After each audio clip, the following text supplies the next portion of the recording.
En introduction, j'ai d'abord envie de vous dire, à vous, les maires du Val de Fensch, toutes mes félicitations, puisque sur 10 maires, 9 ont été réélus, ce qui est plutôt une marque positive exprimée par les populations qui aujourd'hui habitent nos communes. Ce qui ne veut pas dire qu'il n'y a pas de changement, je le précise tout de suite. Ce qui est surprenant lorsque vous regardez les photos, alors j'ai regardé celles qui remontent à 20 ou 25 ans, c'est qu'à l'époque, vous aviez sur la photo 2 femmes. Lucie Kossevard, qui est toujours là, et si je ne me trompe pas, c'était une élue de Seremange, Madame Vatrin. 2 femmes, simplement, sur les photos. On est loin de tout cela, et si je dis cela, c'est simplement parce que si nous regardons la photo aujourd'hui du Val de Fensch, le renouvellement a été considérable, en dépit de la stabilité des équipes politiques. Il y a 30 nouveaux conseillers communautaires. C'est énorme. Mais c'est bien. Et je le dis au quotidien parce que même dans l'exécutif de cette communauté d'agglomération, il y a l'expérience des anciens, il y a l'expérience vécue, et puis il y a l'enthousiasme des plus jeunes. Alors quelquefois, les anciens donnent le sentiment de freiner, de rester un petit peu conservateurs. Je ne parle pas de Serge, mais quoique Serge et Jean-François Mendes au SMITU assurent évidemment leur responsabilité. Et puis il y a les plus jeunes, Alexandra, première vice-présidente, Rémi Dick, mais quelques autres, mais j'en reparlerai peut-être tout à l'heure, qui foncent, mais à juste titre aussi. Simplement, c'est un peu l'élastique qu'on essaie de retenir pour qu'on ne se cogne pas la tête contre les murs. Voilà. Ce qui est important aussi pour la communauté d'agglomération du Val de Fensch, c'est que certes, nous sommes sur le champ politique national extraordinairement servis. Je ne crois pas qu'il y ait une seule sensibilité qui ne soit pas représentée au sein de notre conseil communautaire. On a à la fois les macronistes, on a les socialistes, on a les ex-socialistes, on a le PC, les ex-PC, le Rassemblement national, les républicains, les ex-républicains. Il n'y a pas d'Édouard Philippe encore, mais bon voilà, ça s'adresse au maire de Thionville, qui est en campagne pour lui. En tout cas, moi je me félicite qu'à 92% des délibérations soient prises à l'unanimité. Il y a donc effectivement 8% qui désertent un petit peu cette sphère du consensus. C'est pas dommage, c'est l'expression même de la démocratie. Si nous étions à 100%, on pourrait s'inquiéter, bien entendu. Ce qui ne veut pas dire d'ailleurs, j'y reviendrai tout à l'heure, que pour autant, sur des sujets essentiels, nous soyons toujours d'accord. D'ailleurs, Serge, à l'instant, vient de s'exprimer sur 1 ou 2 sujets sur lesquels je reviendrai tout à l'heure, avec sans doute une expression un peu différente, qui ne se veut pas définitive, parce que ce qui fait la richesse précisément de ces communautés d'agglomération, c'est le débat permanent entre nous. Mais je voudrais aujourd'hui, surtout en introduction, vous parler de ce que fait la communauté d'agglomération, comme d'ailleurs toutes les communautés d'agglomération de communes de France, qui sont souvent des actions peu connues et surtout mal reconnues. Comme vous, sans doute, je fais des petits déjeuners en mairie et j'accueille des fois des gens de la population. Et lorsque je leur demande à quoi sert la communauté d'agglomération, pour la plupart, ils ne savent pas. Pas même quelquefois, on me parle des ordures ménagères. Alors, d'abord, je voudrais dire que les finances aujourd'hui de la communauté, je les ai confiées à une femme, fidèle première adjointe de FAMEC, qui est par ailleurs chargée donc, des finances à la communauté d'agglomération. Donc, je le dis, l'argent est bien utilisé, je le crois en tout cas. Elle me pose assez souvent des questions sur la pertinence de telle et telle dépense lorsqu'elle doit signer. C'est très contraignant d'être vice-président et adjointe des finances parce que vous passez votre temps à vérifier que, effectivement, les dépenses sont justifiées et qu'il n'y a pas d'erreur. 40 millions à peu près chaque année de frais de fonctionnement et en moyenne 13, 14, 15 millions d'investissements sont des sommes assez considérables qu'on ne retrouve pas évidemment au jour le jour dans nos vies privées. Alors je voudrais vous parler de 3 choses essentielles, 3 grandes catégories d'actions que mène la communauté d'agglomération. Tout d'abord, l'aménagement et le développement économique. Vous dire quelques mots de la solidarité, parce que c'est important, on l'oublie quelquefois, et je m'adresse ici aux associations qui sont présentes dans la salle, qui, nombreuses, contribuent au bien-vivre des gens, y compris des plus défavorisés. Et puis, dans un 3e temps, je vous dirai quelques mots de ce qui est évidemment essentiel pour nos populations, les services que nous rendons directement à la population. Alors tout d'abord, sur le développement économique. J'ai voulu faire effectivement dans la diversité, et parce que la diversité est source de richesse. Les 3 vice-présidents qui suivent ces questions ne se ressemblent pas vraiment. Rémy Dick, je parlais tout à l'heure, vous le connaissez tous, maintenant je pense, il a été le plus jeune maire de France, il ne l'est plus, c'est une qualité qu'on perd très vite, la jeunesse. Michael Weber, qui est aussi présent, l'a été aussi à une certaine époque, je salue le conseil régional qui est là, à côté de Peggy Mazero, qui est aussi conseiller régional, mais en tout cas, il reste jeune quand même, par rapport à nous tous. Kéra Kamessi, qui est à peine plus âgée, mais qui évidemment n'a rien de commun avec Rémy Dick. Elle est elle-même chef d'entreprise, elle a une expérience personnelle, de mère de famille, et Serge Josac, le militant communiste que personne ne conteste par la force de ses convictions, il nous impressionne quelquefois. Eh bien, les trois ensemble ont réussi finalement à travailler de façon intelligente, pertinente, et c'est peut-être ça aussi le miracle de la démocratie locale. On a en particulier mené à bien le projet du Digital Lab, faisant de notre territoire un territoire numérique extraordinaire aujourd'hui, avec cette participation des équipes d'ArcelorMittal. Et je veux souligner le suivi au quotidien effectué par Serge, mais également les idées nombreuses et variées qui nous ont été petit à petit amenées par Rémy Dick et Kéra Kamessi. Ce Digital Lab, nous l'avons décidé ensemble, ça nous a coûté 5 millions. Nous espérons évidemment que, comme pour la ville de Strémange, les remboursements de loyer nous permettent de rentrer dans nos sous par rapport à la sidérurgie, mais j'ai peu de doutes parce que je les trouve extrêmement professionnels. Et je veux, moi aussi, à ce moment de mon propos, souligner à quel point nous avons la chance d'être dans un territoire industriel. Vous savez, quand j'étais parlementaire, on me demandait toujours si Florange existait encore, s'il y avait encore un seul salarié, un seul sidérurgiste. Et je me plais souvent à rappeler, mais je vous le rappelle aussi parce que c'est important pour vous tous, en regardant simplement quelques grosses entreprises. Et ne croyez pas que j'oublie toutes les autres, parce que nos zones Saint-Agathe, La Felletière et les zones communales, ici et là développées, accueillent des centaines d'entreprises, artisanales, des PMI, des PME, du commerce. Mais en tout cas, si je rassemble ThyssenKrupp, Zarchtal et ArcelorMittal, je crois qu'on est à plus de 4000 salariés. Et ça ne diminue pas, au contraire. Ce sont des salariés qui sont hyper compétents, qui produisent le meilleur acier du monde et qui exportent dans le monde entier, en Europe mais aussi dans le monde entier. Et je veux le dire, aujourd'hui l'industrie est une richesse, et même ce qui apparaissait hier comme un handicap, je pense aux friches industrielles qu'on nous laisse, devient aujourd'hui, du fait de l'utilité des sols déjà utilisés, donc du fait de l'interdiction de l'artificialisation des sols, devient une richesse fantastique. Certes, il faudra dépolluer, mais c'est une richesse aujourd'hui que de disposer de friches aussi importantes, en particulier celle de pâturage.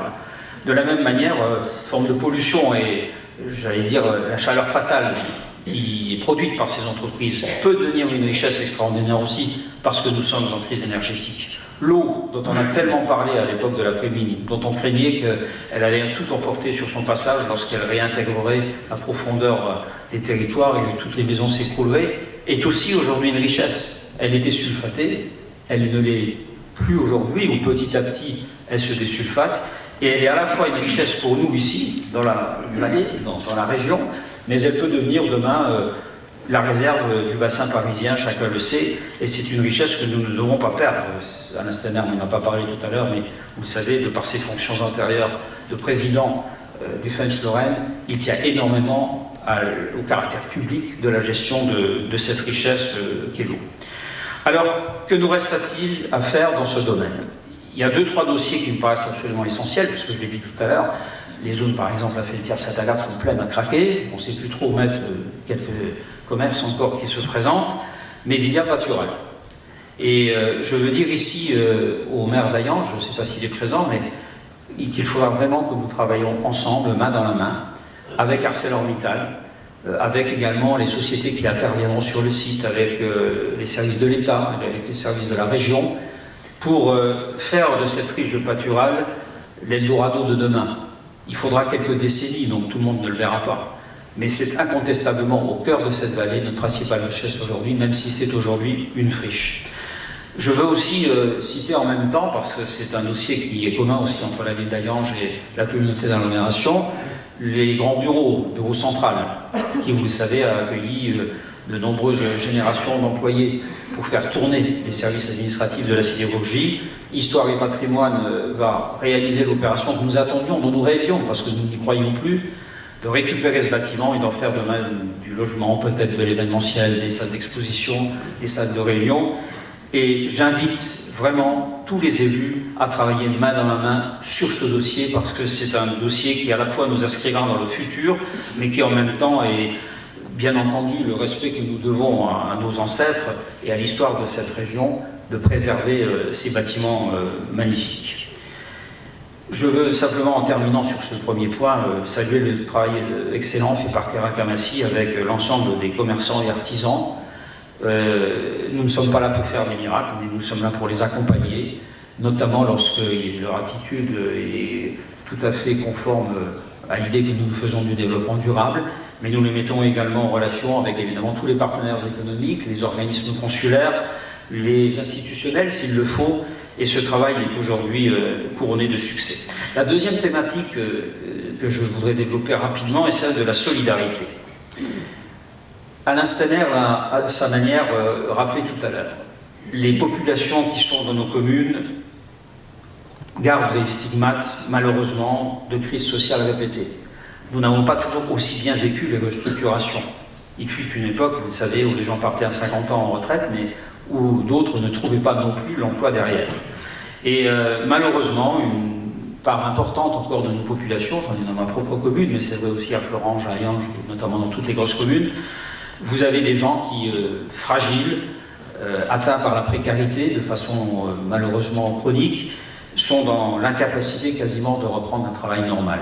D'autant qu'aujourd'hui, évidemment, chaque travail exige une formation particulièrement élevée.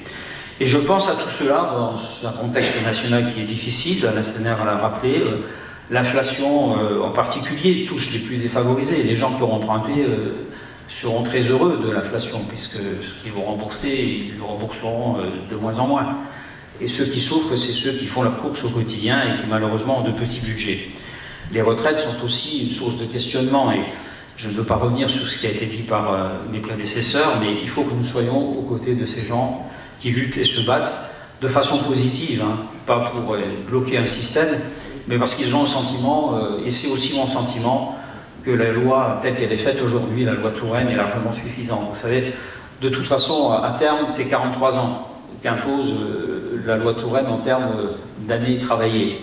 Si vous travaillez à 20, 21, 22, 23 ans, vous y arrivez aux 64 ans. Et je ne comprends pas ceux qui s'obstinent à vouloir à tout prix changer cette date, alors que, vous le savez, pour en bénéficier à taux plein, il faut de toute façon attendre 67 ans déjà. Alors, n'en rajoutons pas. On n'a pas besoin de cela aujourd'hui. Dans le cadre également de nos compétences, je veux dire un mot de l'habitat et du logement qui est pris en charge par la première vice-présidente, Alexandra Ravistok-Pina, qui est aussi d'ailleurs présidente du CAE, je crois, et qui, avec sa collègue Sylvie Schutz, également de Livange, a considérablement fait accélérer notre prise en charge de dossiers à côté desquels nous étions quelquefois de solutions que nous n'avions peut-être pas trouvées. Alors, Jean-Pierre Servet, qui avait en charge cette compétence, a fait des choses extraordinaires en termes d'aide aux populations, en termes de traitement également des nomades sédentarisés. Mais nous avons mis en place, grâce à cette politique nouvelle, 2-3 outils dont nous sommes fiers, en particulier le permis de louer, pour chasser les marchands de sommeil de notre territoire. On n'a pas le droit de se faire du fric sur des gens qui ont du mal à trouver un logement. Et ça fonctionne bien, puisque lors du dernier conseil communautaire, nous avons étendu l'intervention de ce permis de louer. La création d'un office foncier solidaire, Pierre Cuny l'a cité hier soir, je crois, lors de son intervention, qui permettra à des gens modestes d'acquérir une maison ou un logement, parce qu'on dissocie le foncier de l'immobilier. Et puis les copropriétés dégradées, que le préfet a eu l'occasion, à l'invitation d'Alexandra Ravistok-Pina, de visiter à Nivange. On n'imagine pas toujours le travail qui reste à faire dans ces vieilles cités ouvrières, mais également rue des Peupliers à Knutange, et il y en a beaucoup d'autres qui suivront encore. Voilà, la solidarité c'est aussi, et ce sera pas le mot de conclusion, mais presque pour cette partie, la solidarité c'est aussi la politique de la ville, et je veux saluer le travail fait par Sylvia Waldung, qui est la partenaire au quotidien des associations, si essentielles dans nos quartiers. 350 000 €, je précise qu'à de multiples reprises, nous avons pris le relais de l'État, qui n'assumait plus du même montant les subventions accordées. Et en tout cas pour FAMEC, pour Ucange, pour Florange, en sortie à une certaine époque, et pour le Fonds de Vallée, parce que nous avons été solidaires avec le Fonds de Vallée. Il y a une politique de la jeunesse, les élus le savent, qui est menée en Fonds de Vallée de façon cohérente entre Clutange, Nivange et Algrange. Ces crédits ont été aussi absolument fondamentaux. Je salue également le travail fait par Raymond Hugui au niveau des gens du voyage. Alors, je suis désolé, mais c'est une spécialité algrangeoise. Hein. C'était Jean-Pierre Servet avant, maintenant c'est Raymond Hugui. Je ne sais pas où il est dans la salle, mais franchement, ce n'est pas un travail de tout repos. C'est moins qu'on puisse dire, et pourtant on en a fait beaucoup dans ce domaine. J'ai néanmoins entendu de la bouche de quelqu'un lors de l'inauguration, je crois, samedi, de la déchetterie, qui me disait qu'un enfant de ces nomades sédentarisés travaille maintenant à la déchetterie pour 6 mois. C'est dire si même les situations les plus dramatiques peuvent quelquefois trouver une sortie lorsqu'on fait preuve d'intelligence et d'innovation. Le troisième grand thème, c'est celui des services rendus à la population. Alors, je vais être assez rapide parce que vous les connaissez. C'est d'abord la fibre optique, le très haut débit. Je veux ici souligner que nous avons maintenant couvert l'ensemble du territoire. Ça ne nous a rien coûté, nous n'avons adhéré à aucun syndicat. SFR, certes, a souvent été contesté, mais ils ont fait d'abord du coaxial et ensuite de la fibre à l'habitant. Et avec le vice-président Philippe Greiner, nous avons, je crois, réussi dans un laps de temps extrêmement court à couvrir la totalité des communes. Sans que pour autant le SIVOM d'Algrange soit remis en cause, même s'il va falloir discuter avec eux pour trouver la bonne formule pour l'avenir. Je veux également souligner, et franchement ça c'est quelque chose qu'on oublie trop souvent, quelquefois même certains ont été ingrats à notre direction, et je pense en particulier à la principale ville de l'Agglo, en nous mettant en cause. Nous avons énormément investi dans les établissements pour jeunes enfants, énormément, presque 4 millions d'euros, avec la vice-présidente Carla Lambourg, qui suit ces questions. Nous avons inauguré l'année dernière la 9e crèche, le 9e établissement, la 9e crèche à Algrange, et dans quelques semaines ou mois, semaines on peut presque dire aujourd'hui, nous inaugurerons l'équipement de Famec. Alors c'est pas vraiment de Famec puisqu'il est du côté du jardin des Triangles, mais il est entre Famec, Florange et Serenange. Et nous sommes très fiers de pouvoir dire qu'aujourd'hui nous répondons, au-delà même d'ailleurs de ces établissements, avec les assistantes maternelles que nous avons rencontrées il y a une semaine à peu près, à la demande de nos populations. J'oublie pas la culture non plus parce qu'elle a longtemps été le phare en quelque sorte, tout jeu de mots mis à part, puisque je pense évidemment aux fourneaux de la communauté d'agglomération, mais dans cette région où les populations se sont mélangées, où il y a un énorme brassage de culture, nous sommes fiers de ce que nous faisons. Alors il y a bien sûr des choses qui préexistaient comme le musée des mines. Nous accompagnons, mais il y a des gens extraordinaires qui ont pris en charge dans un cadre associatif ces réalisations, mais je veux rappeler que, oui, l'UCAD, ça reste aussi un multiculturel pour nous, que le Gueulard, on lui accorde chaque année à peu près 400 000 €, que ça fonctionne bien. Je veux là saluer le travail fait par Daniel Douriti, qui est conseiller délégué à ces questions. Je veux aussi saluer mon adjoint Alessandro Berandi, qui est président du Gueulard. Et puis, Alain Stener l'a dit tout à l'heure, il y a le Festival du film arabe, il y a aussi Algrange Music Live, enfin voilà, nous sommes présents comme il le faut pour faire en sorte que nos populations, à côté de l'action des communes, qui évidemment sont encore en première ligne sur la culture, nous voulons prendre notre part du travail. Le sport est évidemment, alors à la fois parce que c'est une de mes passions, mais aussi parce que c'est sans doute un vecteur de communication essentiel, un vecteur de socialisation aussi pour beaucoup de jeunes de nos vallées. Je veux ici souligner les résultats extraordinaires du TEFOC. Alors, j'ai pas vu, j'en suis pas tout à fait sûr qu'Alexandre Zenobierger soit là ce soir, mais comme il les aime tellement, ne prenez pas ça avec ironie, mais en tout cas, je veux ici insister sur le fait qu'ils passent leur temps à gagner leur match ces derniers temps, même ce week-end à l'arrache, mais en tout cas ils ont gagné. Ils sont 4e sur le plan national, c'est la Ligue 1 du volleyball féminin. Alors certes, pour la plupart, elles sont américaines et viennent des pays de l'Est, mais pour autant, c'est un club magnifique et qui porte haut les couleurs de Terville-Florange et de nos 2 communautés d'agglomération. Il faudra continuer de les soutenir. Certes, elles ont été battues par Istanbul, mais Famec étant aussi un peu Istanbul, j'en étais pas forcément si marié que ça, et je me suis dit qu'on s'en sortait plutôt bien. Le terrain de rugby, nous ne l'oublions pas, d'autant que j'ai noté que le sous-préfet, qui malheureusement avait pris un engagement d'être ce soir au vœu de la centrale nucléaire de Cap-Neuve, mais nous en avons longuement parlé encore ce matin, le sous-préfet nous aidera autant qu'il le pourra pour le stade de rugby, qui mérite effectivement d'être mis en état. Il y a un programme national qui est engagé à l'occasion des Jeux Olympiques, et je ne doute pas que nous trouverons une partie du $1,2 million. Marilène, la directrice générale des services, s'inquiète un peu, parce qu'il y a des chiffres qui s'alignent, mais qu'elle ne s'inquiète pas, nous trouverons, je crois, chez le sous-préfet, qui a été ou première ligne ou deuxième ligne, je ne sais pas, de rugby, nous trouverons un fervent supporter et je l'espère un fervent financeur. Voilà donc pour les services que nous rendons à la population. Il y a des sujets qui sont un peu plus compliqués. La santé, par exemple. La presse en a rendu compte il y a quelques jours. C'est pas nous qui avons la responsabilité de la politique de santé, pourtant nous pouvons accompagner. Et je veux ici vraiment dire à quel point je souhaite une bonne santé à Jean-Pierre Serbet, qui est délégué à la santé, parce que nous en avons vraiment besoin de lui. Il ne loupe pas une réunion. Je pense qu'on va on peut pas lui octroyer le doctorat de médecine à la fin de ces années, mais je pense que petit à petit, il va en savoir autant que la plupart des tout. Il passe sa vie avec eux, et c'est vrai que le travail qui est fait en liaison, de façon certes humble, avec l'établissement du CHR qui se trouve à Hayange, est vraiment à mettre à son profit, à son acquis. Il ne les quitte pas, c'est tout. Et je peux dire cela à la fois pour le projet d'Hayange, mais également pour le projet de FAMEC, puisque la Fêtière aujourd'hui est un immeuble plein d'activités médicales, il ne manque plus rien. On a gardé effectivement les radiologues, les dentistes, la médecine du travail, un kiné, enfin, etc. Et je sais que vous êtes nombreux, vous maires, à envisager des maisons de santé, donc on continuera bien entendu d'accompagner cette politique de la manière la plus efficace que nous pourrons.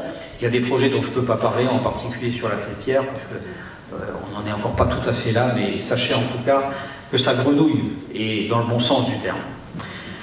Un mot également de la transition écologique, non pas que ce soit une mode, mais chez nous c'est une habitude, et c'est une habitude qui remonte aux années 2000, puisque déjà à l'époque nous avions, sans avoir la compétence GEMAPI, nous traitions déjà de ces questions sans avoir les recettes issues de la taxe GEMAPI.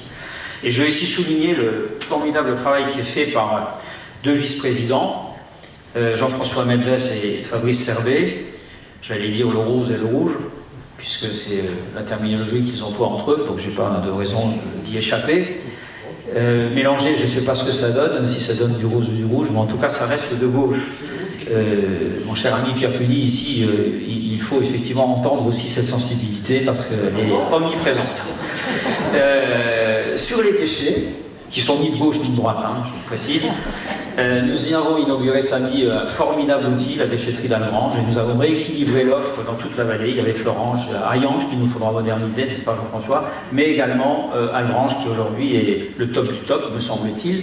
Et j'ai noté l'autre jour qu'il fallait qu'on se préoccupe sérieusement, n'est-ce pas, je m'adresse là aux gens qui nous représentent aussi des longs, Alexandra m'en a parlé, mais Jean-François également, il faut que nous nous battions pour avoir rapidement la recyclerie.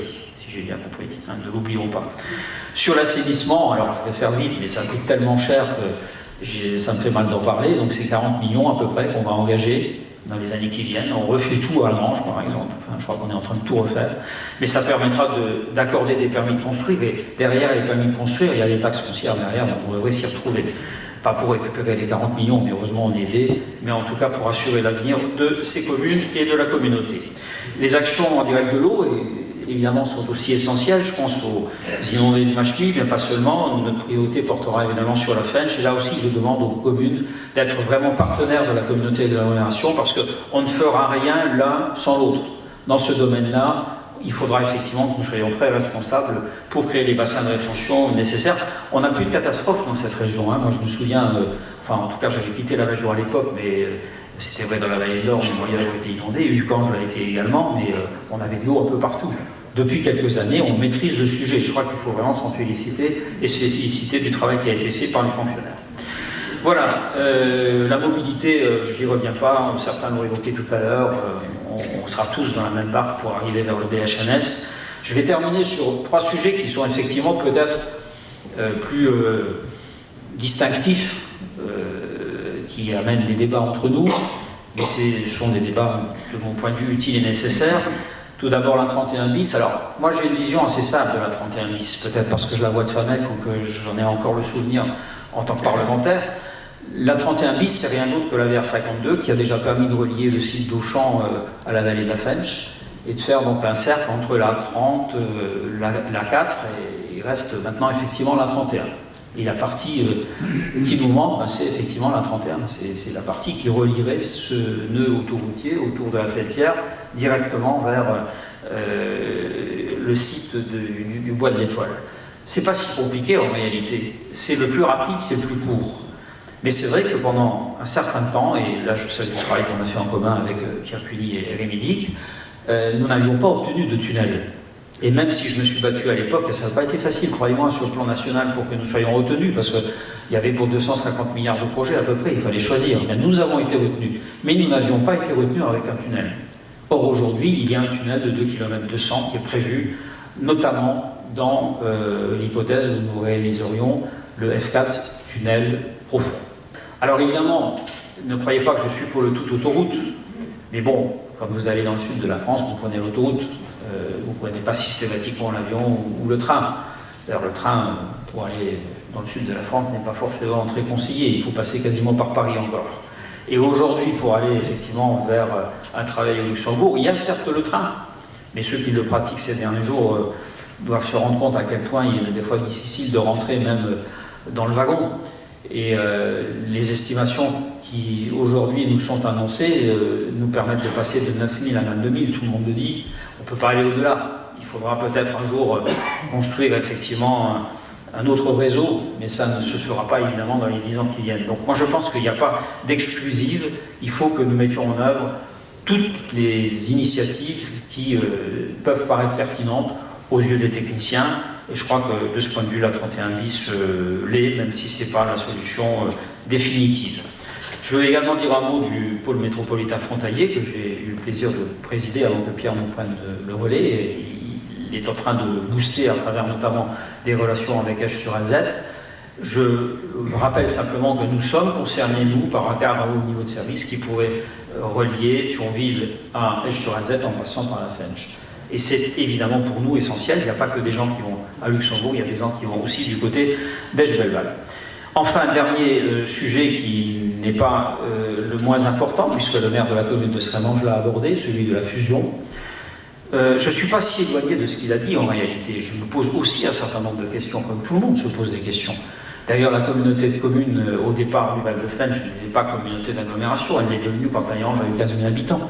La communauté, d'ailleurs, de communes du début n'intégrait pas toutes les communes. Il y a des communes du fond de vallée qui n'en faisaient pas partie. Rappelons-nous cette époque. Petit à petit, les choses se sont construites. Donc on ne va pas se précipiter.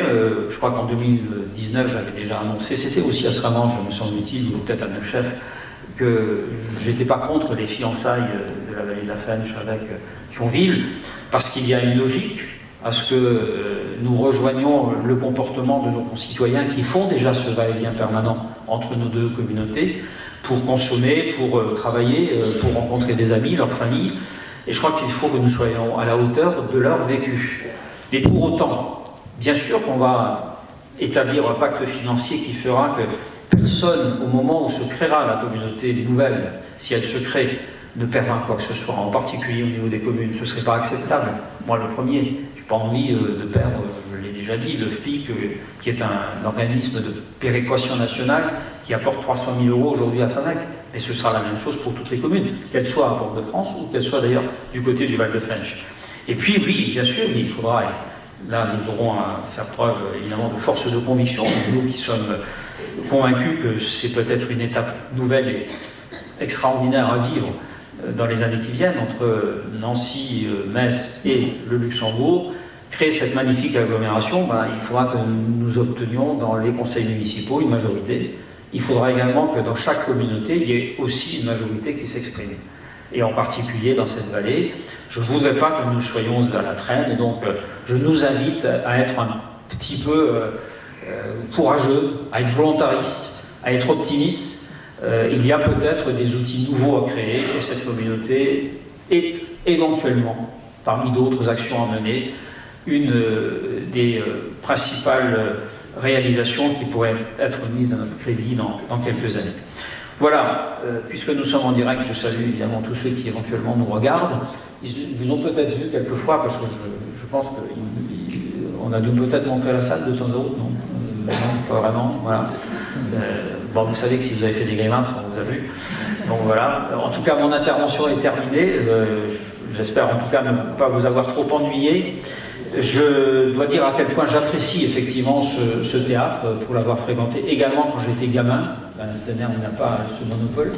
Mais moi, c'est comme ma grand-mère qui habitait ici. J'habitais Famec déjà. Et en tout cas, c'est un bien bel outil et j'aurais évidemment aucune difficulté à faire le chèque pour aider la commune de Serémange, comme nous continuerons d'aider les communes de la vallée de la Fensch à travers l'action de la communauté d'agglomération. Bonne année à toutes et à tous, bonne année à tous les Fenchois et à l'année prochaine.